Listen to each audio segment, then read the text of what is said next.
Shalom saudara sekalian, hari ini kita lanjut merenungkan Amsal pasal 28 ayat yang ke-13 sampai 14.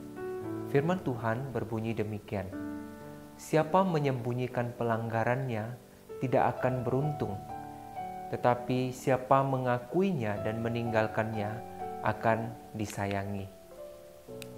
Berbahagialah orang yang senantiasa takut akan Tuhan, tetapi orang yang mengeraskan hatinya akan jatuh ke dalam malapetaka. Saudara, jangan pernah menganggap remeh dosa.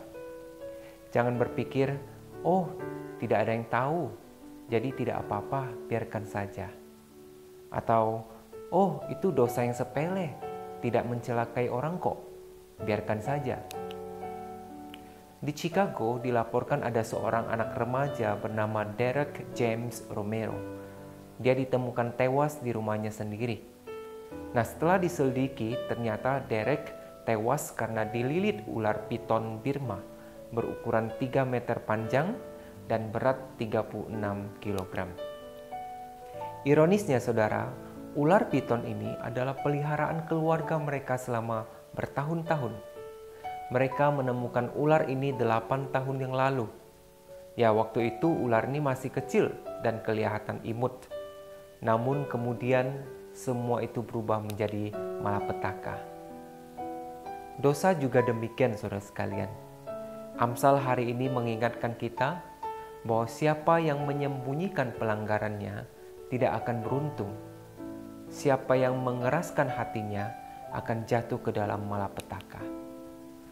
Orang yang menyembunyikan pelanggaran dan mengeraskan hati di sini adalah orang yang dengan sadar dan sengaja membiarkan dosa-dosa tinggal dalam hidupnya.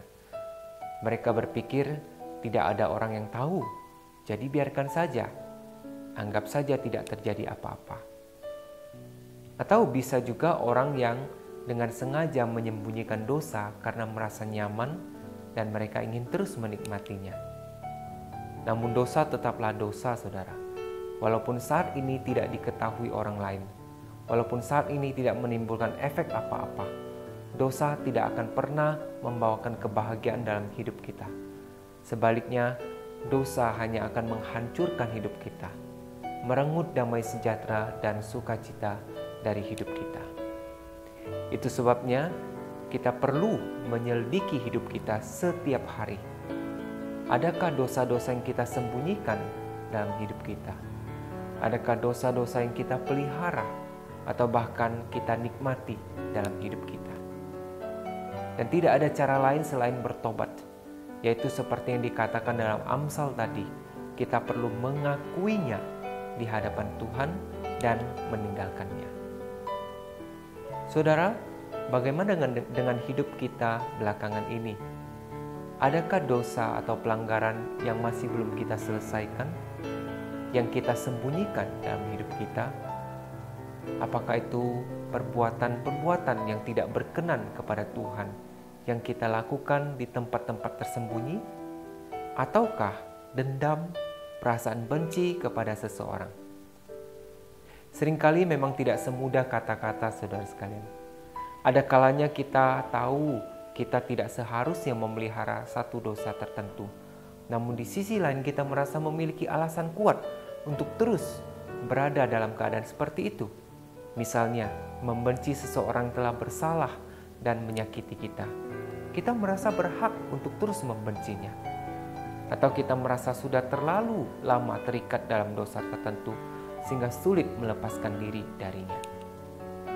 Namun sekali lagi dosa tetaplah dosa. Semakin lama kita membiarkannya dalam hidup kita, semakin sengsara kita akan dibuatnya. Tidak ada kebahagiaan dan damai sejahtera yang sejati di dalamnya. Dan hanya ketika kita mau datang kepada Tuhan, mengakuinya, dan memohon Tuhan menolong kita meninggalkannya, barulah kita akan mengalami kebahagiaan dan damai sejahtera yang sejati. Barulah kita akan mengalami hidup yang penuh dengan arti. Oleh karena itu, saudara sekalian, sebelum terlambat, marilah kita menyelidiki hati kita dan datang kepada Tuhan, mengakui dan meninggalkan segala dosa yang masih tersimpan dalam hati kita. Sebagaimana janji Tuhan dalam 1 Yohanes pasal 1 ayat yang ke-9. Jika kita mengaku dosa kita, maka Ia adalah setia dan adil, sehingga Ia akan mengampuni segala dosa kita dan menyucikan kita dari segala kejahatan. Nah, inilah kuasa pertobatan dan pengampunan dari Tuhan. Jika kita mengakui dosa kita, kita bukan hanya akan diampuni, tapi kita juga akan dipulihkan, disucikan dari segala kejahatan. Dan hidup kita akan melimpah dengan damai sejahtera dan bahagia. Kiranya Tuhan menolong kita. Amin.